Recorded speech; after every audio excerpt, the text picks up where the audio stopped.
साथियों, प्रदोष व्रत ये एक खास उपवास है जो भगवान शिव की उपासना के लिए किया जाता है। इस समय भगवान शिव बहुत ही प्रसन्न रहते हैं। जो भी श्रद्धा से ये व्रत करता है या व्रत कथा सुनता है उसकी मनोकामना पूरी होती है। सच में व्रत करने का तरीका कुछ इस प्रकार: सुबह उठो, स्नान करो, भगवान शिव का ध्यान करो और दिन भर उपवास रखो। शाम को प्रदोष काल में शिव जी की पूजा करो, दीप जलाओ, बेलपत्र चढ़ाओ और ओम नमः शिवाय का जाप करो। साथियों, कभी कभी मन में सवाल आता है, क्या ये व्रत कठिन है? तो जवाब है नहीं। ये व्रत आस्था से जुड़ा है, न कि सिर्फ भूखे रहने से। दिल से शिव जी को याद करो और भगवान शिव की कथा सुनो, वही काफी है। प्रिय साथियों, कथा को अंत तक अवश्य सुने, क्योंकि कौन जाने यही प्रदोष व्रत आपके जीवन की दशा और दिशा दोनों बदल दे। प्रारंभ करते हैं प्रदोष व्रत की ये दिव्य कथा। बहुत समय पहले की बात है।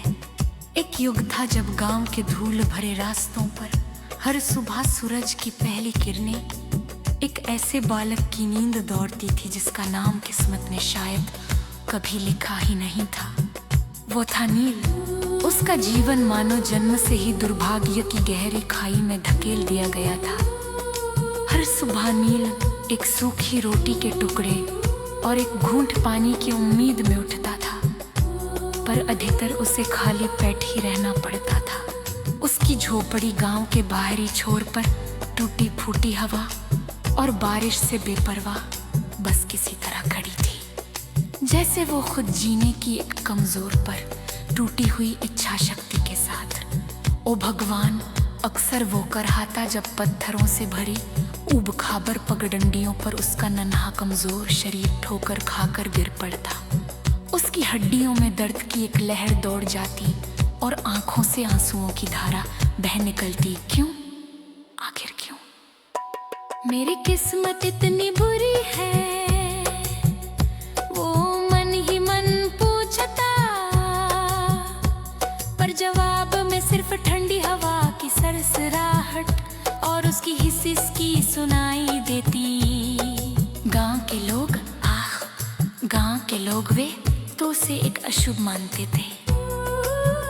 उसकी गरीबी, उसकी गंदगी, उसका बदकिस्मत चेहरा सब कुछ उन्हें उसकी तरफ से भागा देता था। दूर रहो ओ अभागे, कोई बुजुर्ग औरत अपनी लाठी उठाकर चिल्लाती जब नील गलती से भी गांव के भीतर मुख्य रास्ते पर कदम रख देता। भाग जा यहाँ से, तू जहाँ कदम रखता है वहाँ आपदा आती है।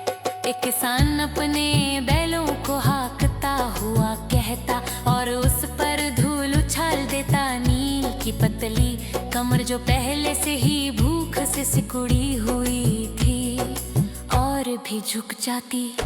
उसके फटे पुराने कपड़े जिन पर मिट्टी और आंसुओं के अनगिनत दाग थे, उसे गांव वालों की नजरों में और भी नीचा दिखाते थे। बच्चे यहाँ तक के छोटे छोटे बच्चे भी उसे देखकर पत्थर मारने लगते थे। भागो अभागा आ गया, वे चिल्लाते और नील अपनी जान बचाने के लिए अपनी दुबली पतली टांगों से भागता। उसके पैरों में कभी जूते नहीं थे और पत्थरों से कटे घाव जो कभी भरते ही नहीं थे दर्द की एक निरंतर याद दिलाते रहते थे। लेकिन इस अथाह गहरे समुद्र जैसे दुर्भाग्य में भी एक छोटी सी टिमटिमाती लौ थी उसकी आस्था। गांव के बाहर जंगल के किनारे एक प्राचीन शिव मंदिर था। वो मंदिर सदियों पुराना, पत्थरों से बना, शांत और उपेक्षित नील के लिए स्वर्ग से कम नहीं था।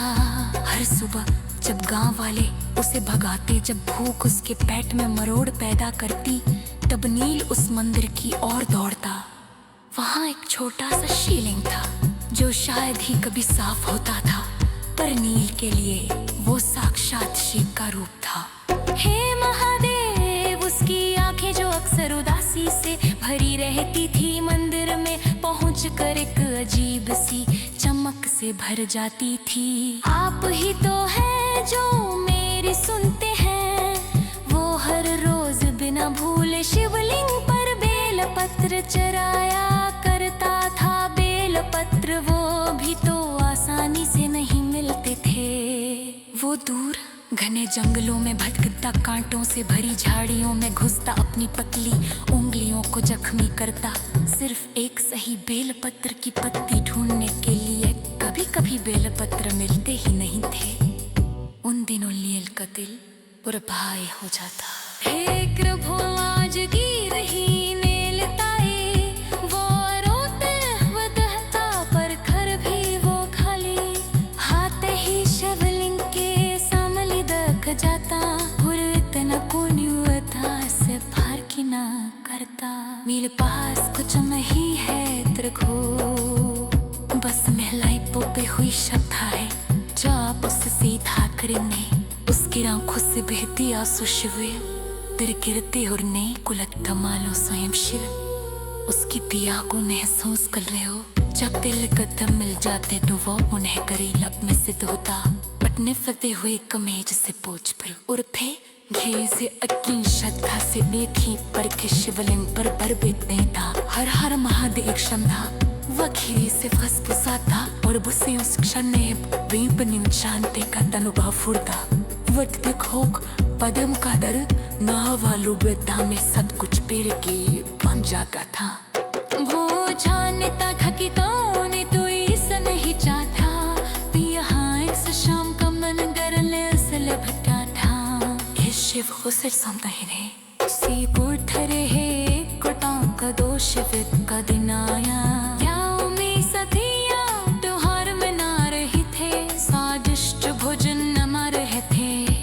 जतेक में बहुत माया ध्यम कर तेरे दौड़ा था। इसकी हत्या वानो दूत रही थी, करो से याद आया ये था दोष पर थे। कैच मुझे अक्वास करना ही है का, उसमें भार निष्ठ किया। गाँव वालों ने उसे बेकार खाने की लालच